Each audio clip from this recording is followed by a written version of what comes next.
For our next segment, we have leaders who are here to further enhance your already enhanced knowledge on enhanced endpoint security bolstered by automation. So leaders, you know the trend, you know what happens at 𝐂𝐲𝐻, as and when we take a name. Please come on up. We will start with our first leader, Mr. Shitij Batia, Regional Cybersecurity Manager, Sanofi. Can we have Mr. Batia on stage with us?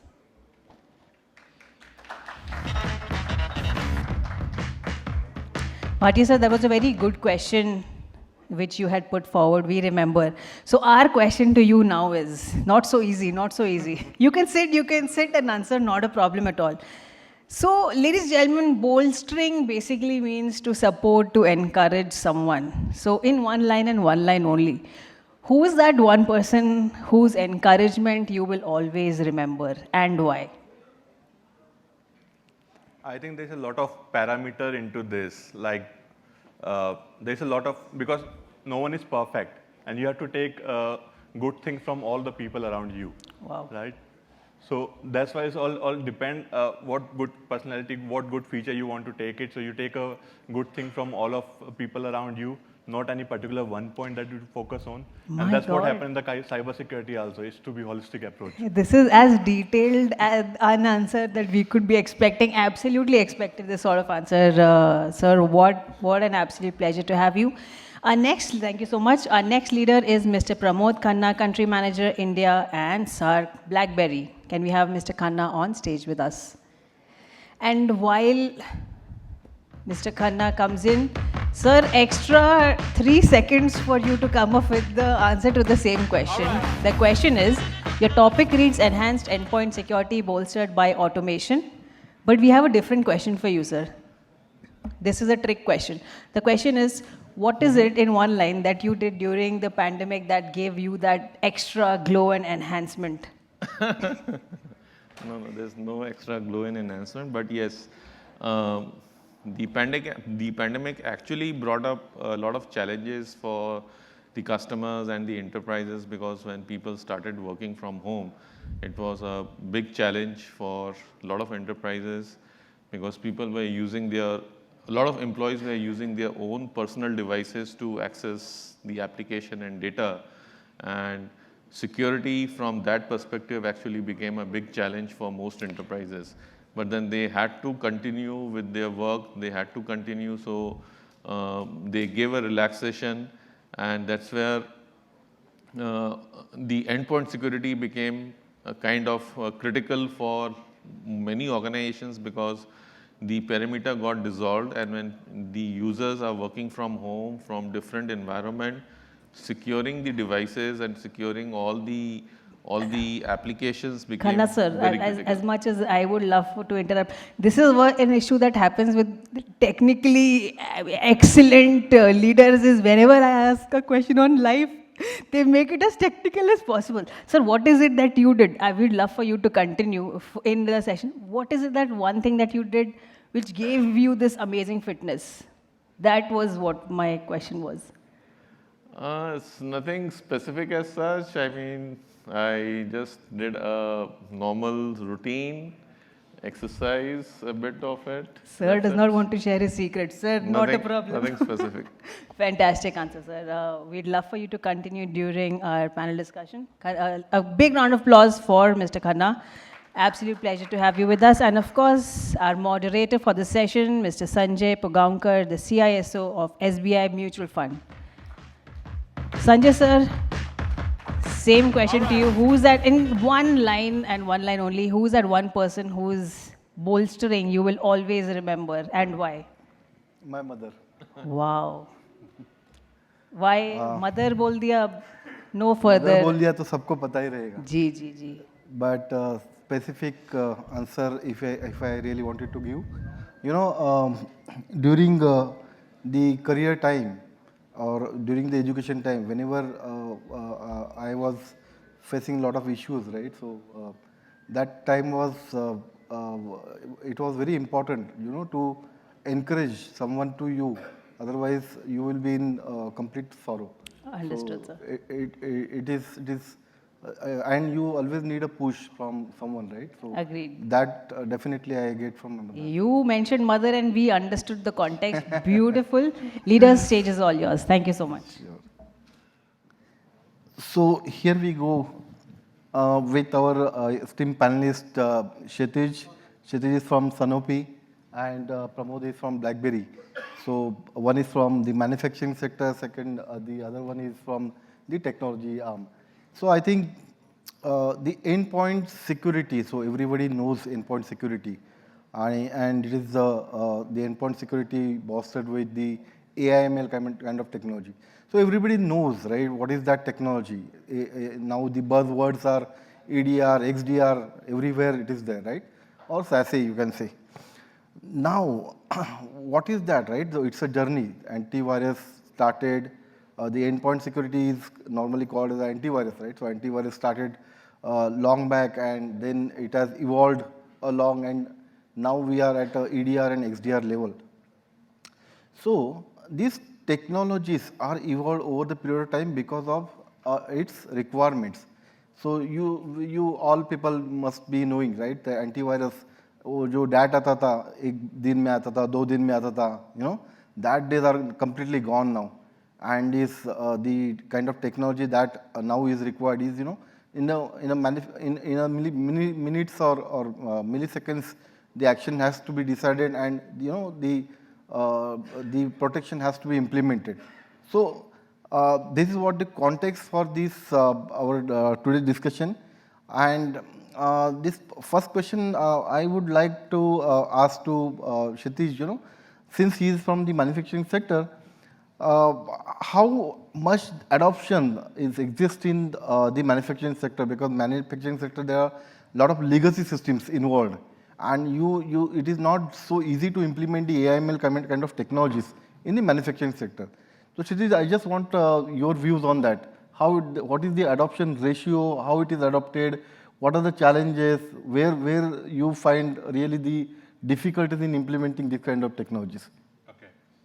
So what I want to share is my personal view, just as to put as a disclaimer, nothing related to an organization as such.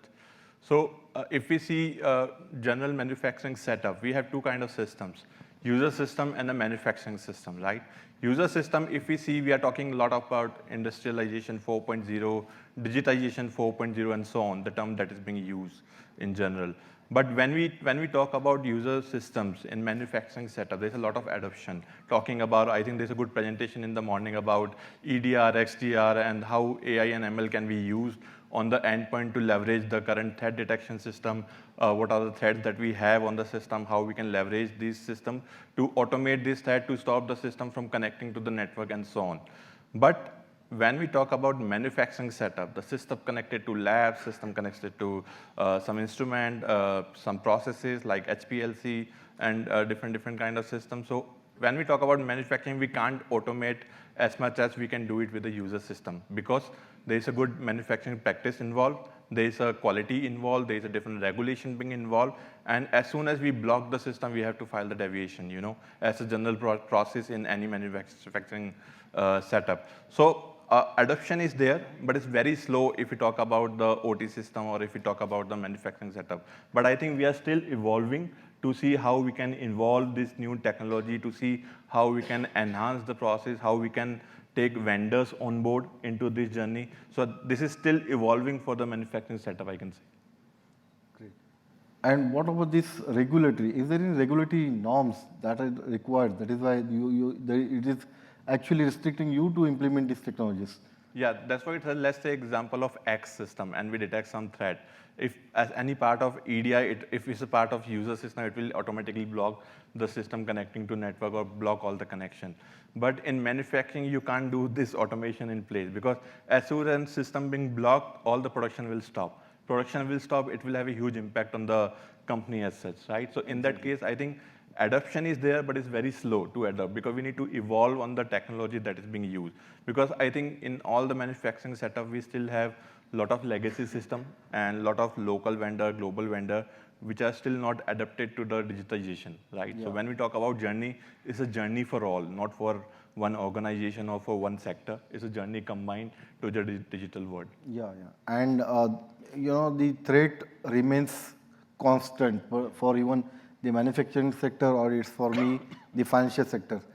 So I think the system has to be evolved, and the adoption has to be there in the over period of time, right? So I'm just moving to Pramod. Pramod, what is your view? These technologies are continuously evolving, right? Correct. From antivirus to EDR, XDR. Now, how do you see the journey? Why it is required? Why it is important to implement by the or adopted by the organization? Yeah, this is a very good question, Sanjay. I mean, in fact, as we change is the only constant we all know, right? And today, the kind of changes we are seeing in the security space is actually happening at a very fast pace. I mean, digital transformation, adoption of cloud and security, all these three is taking place at a very fast pace. And more than the industry, the hackers and the kind of techniques and processes the hackers are using, they have all the tools available. Today, ransomware is available as a service for hackers to launch targeted attacks. There's smishing, there's phishing, and there's all kind of spear phishing which is happening, through which they are stealing your credentials, and a lot of data is being exfiltrated and being posted on the dark net. We are seeing this happening all across. So what I would say is that hackers have been much more advanced in using these kind of technologies to launch attack and collecting ransomware from the customers like us, right? And they have been a step ahead. And the legacy antivirus companies that we all know about, which have been using the technology for the last 2 years, 2 decades, 3 decades old signature-based technology that they have been using, that technology today is not effective. This technology today is not able to stop the ransomware attack and the kind of malwares that we are seeing, in-memory attacks and the fileless-based attack and the zero-day attacks that we are seeing. So there has to be a complete shift. There has to be a change that needs to bring in by the technology vendors to block these kind of attacks. And important thing is, like, for the customer, it's important that for them the business continues as usual. Because today, if there is a ransomware attack happen and the systems, the data gets encrypted, the entire business operations comes to a standstill, as what we have seen for one of the leading airline, that their flights got delayed, they couldn't onboard the passengers, they couldn't issue the boarding passes, the flights couldn't take off, they had to postpone the board meeting and all these kind of things. So if the business comes to a standstill, and then there's no point, right? The good thought that you specifically talked about the signature-less technology, right? So because it is required nowadays. So signature-less technology, if you really wanted to see how this technology works, I would insist, ask your antivirus or your endpoint security partner to demonstrate how this technology works. Correct. So these OEMs are having their own labs, and these labs, they are equipped with all these type of technologies that can show or demonstrate you from how the viruses actually works, and how these technologies are actually preventing from propagating or actually reverting back that whatever the ransomware type of attacks that happen on the file systems. Right. So definitely, this is my thought. I will insist you to ask your OEMs, to show that it will give you a complete faith, and based on that, you can implement this kind of technology in your organization. Because we said EDR, right? So EDR, what is that EDR? Endpoint detection and response. We talk about endpoint and detection. What about the response? Correct. Response we never consider. What is that response? Should be immediately blocked by automation, or do you need to set up a process, right? Because in your case, maybe the automation may not be possible. Yep. But the responses has to be implemented. It is either by a manual SOP or it can be automation. So this is important part of the EDR kind of technologies. Right. So I'm moving to the other question. Now this remote working place that we have come out from that working place, but still we are in the hybrid mode, or still a few of still are in the remote working place, right? So now these technologies are actually helping us, because we have seen our organization are completely relying on these endpoints, because endpoints were scattered and they were directly connected to internet, and the WAN kind of model was not at all was present during the pandemic time. Now during that time, if I ask Shitij, how your organization actually was leverage this kind of technology for protection of the enterprise during this pandemic time? I think it's a very good question. So if I again say from the manufacturing perspective, there was a hybrid environment, but again more for the user perspective, not from the technician perspective, not from the people working on site on the labs, because there is no remote available on the labs, right? They are under very controlled environment where you can't access it from outside.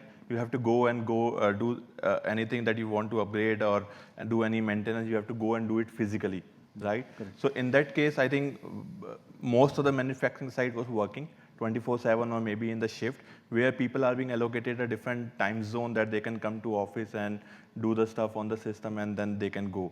So talking about hybrid, I think users are like Pramod said, the more automated, more cloud, more integration is there, because they are connected to internet, they are connected to different segmented LAN, which can go internal traffic to the LAN and internet traffic to the proxy setting, all that. So I think in that way, initially it was very difficult to segregate the difference between users and the manufacturing user, how they will do all the maintenance activity. Then once the different SOP is being driven, and that is being driven very fast for all manufacturing unit. So different segmentation is being defined, like how user can perform action, what are the automation that we have in place. So I think Pramod also mentioned about one thing about different tools that being deployed on the system. So if we talk about, again, legacy system, you can't install so many tools on the system, because they are any which ways running on very limited hardware capabilities, right? If you keep installing, so rather than doing the core function, they will do only the security function, which is not adapted to the business need, right? So in that case, I think talking about hybrid, it is more on-site for manufacturing setup, and for user, it is more on hybrid based on the now cloud adaptation and the AI and ML based tools. So this is how I think all manufacturing setup has been worked in the pandemic. Pramod, what is your thought on this? How actually these organizations are protected with the help of these technologies?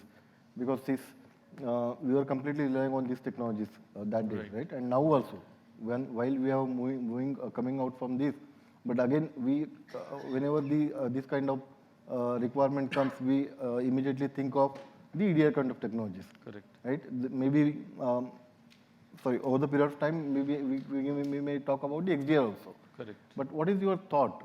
How it has protected the organizations during that time?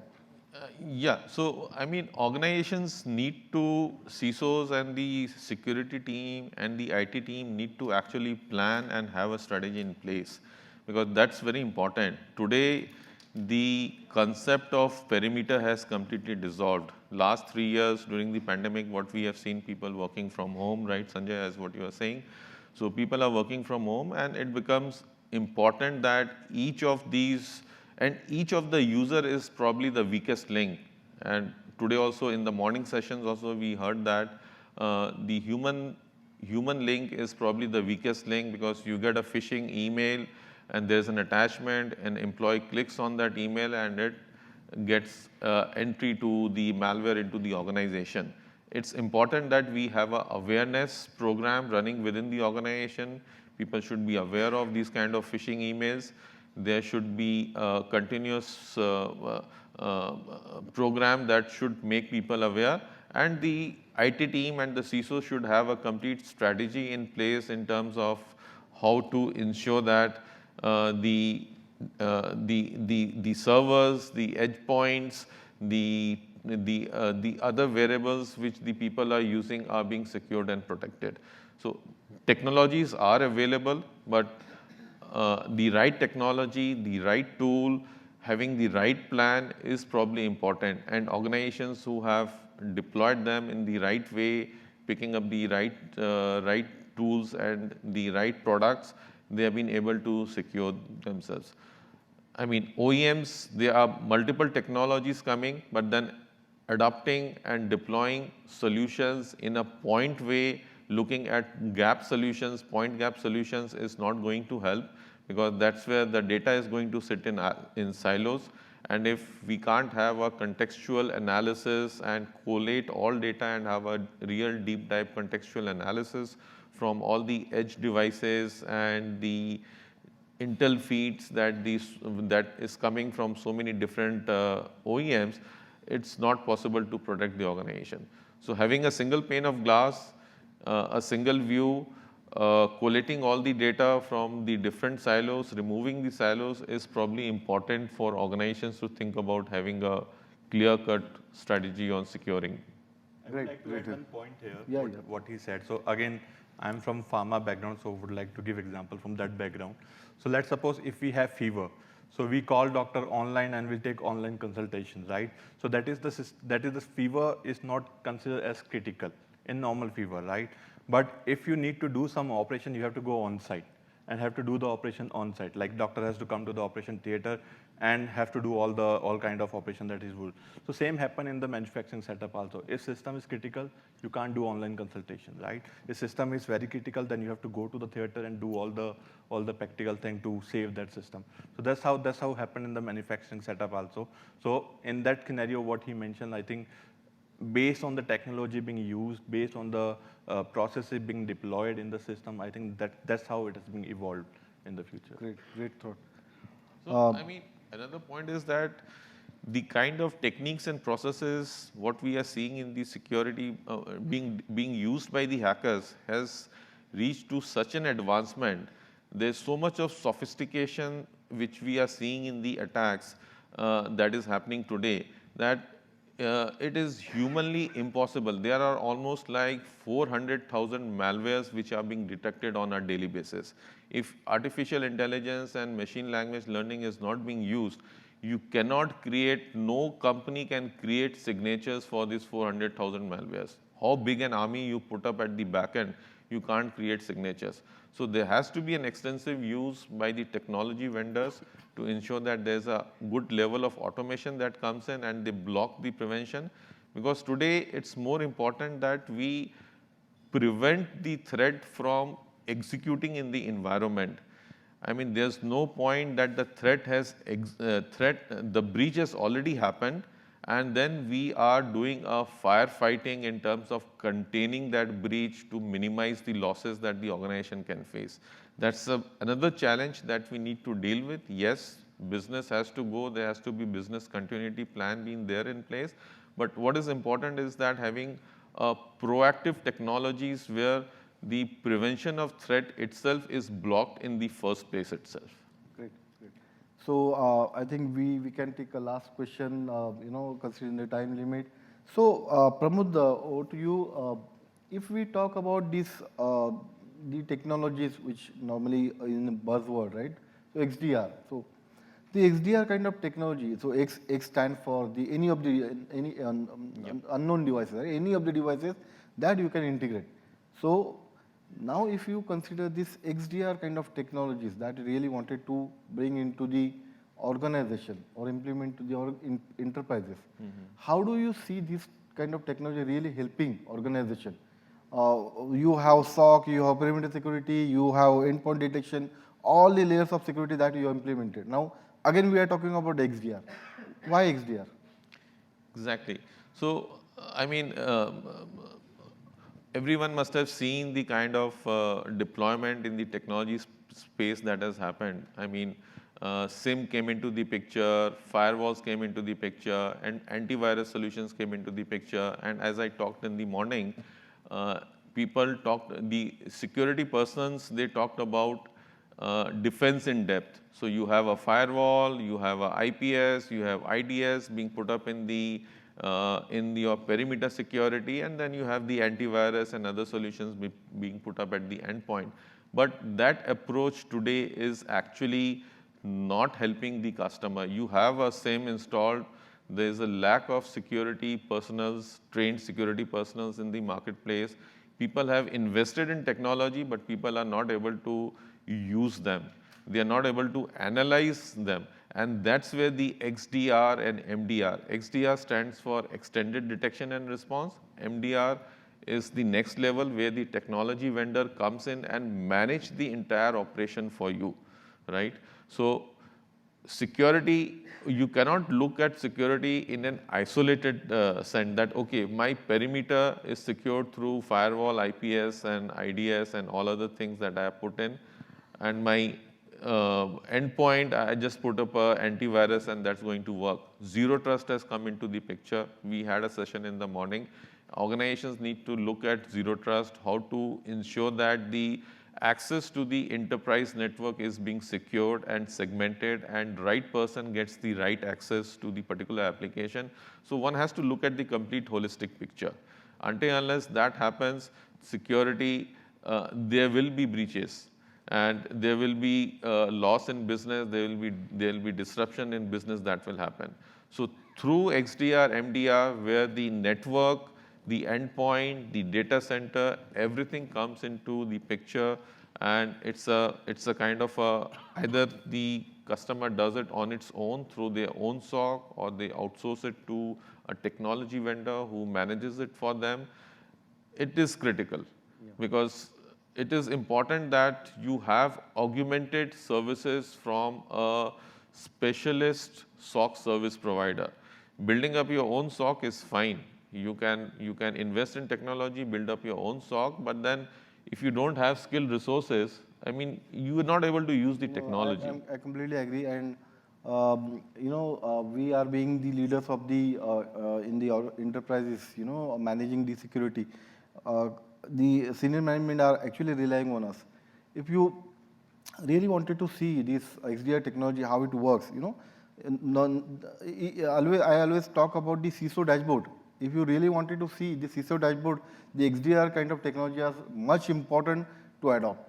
Because I have personally seen that recent days, this kind of technologies give the beautiful dashboard, consists of all the type of securities in the one plane.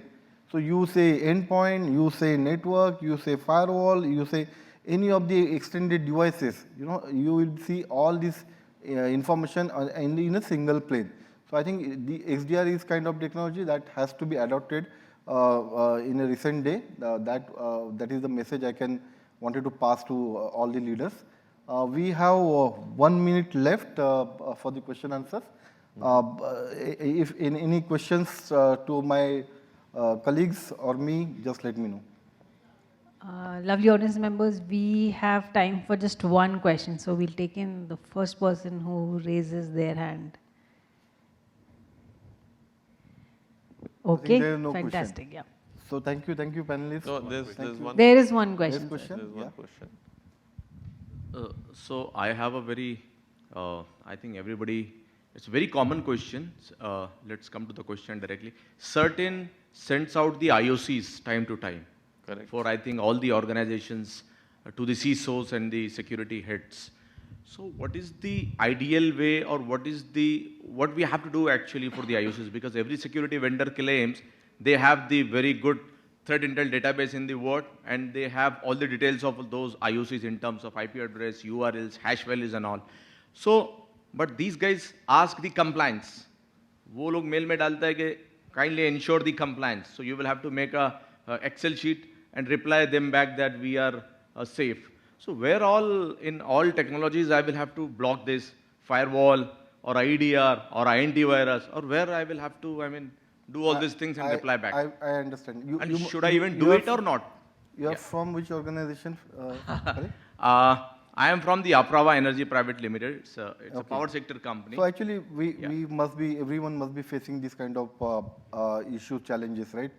So what is to be implemented, what not to be implemented? Because Certain also sends some information. My group company is also sending some information to me. My OEMs are also sending some information to me, right?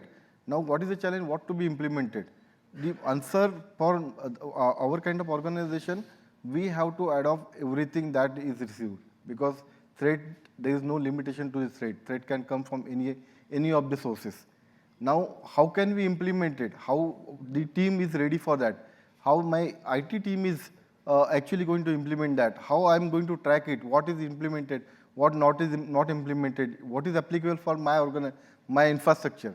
So everything has to be governed. So there should be a governance kind of arrangement in the organization to manage this kind of threat, because the IOCs will come and that is going to increase, multifold, because the threats are coming at various sources and global level. Right. So you cannot say that I will only adopt only certain related matter. I will not adopt the OEM related matter. It doesn't happen, and that is what I have personally seen. Whatever the sources, normally your group company also plays a vital role, because they have multiple sources. You can adopt from them. Certain is definitely government body. We have to adopt and we have to comply to that, and also we have to report to that we have implemented that. That is also important part of it. And OEM, yes, definitely, respective OEM is submitting their vulnerability, we have to implement it. I think that is the answer. Yeah, Do you have any yeah. thought? So just to add, I'll take 1 minute only just to add that. I mean, these IOCs are good. We are getting the alerts, but as I said, and as I shared earlier also, it's important that how we implement them. I mean, today the challenge is not sending you the alert, but the challenge is how we integrate, take them and implement it within the organization. That's where the XDR and MDR services actually comes into the picture, where the skilled resources can actually take that particular information, do a complete threat hunting. If there are indicators of compromise, we need to detect that particular threat in the organization. We need to have the policies. Applying the policies is easy, but doing threat hunting and detection is not a easy job. It needs skills. It needs deep skills in the from the security practice that we need to do it. And finally, to end it, I mean, my point is, security people organizations are investing in security, organizations are deploying point solutions.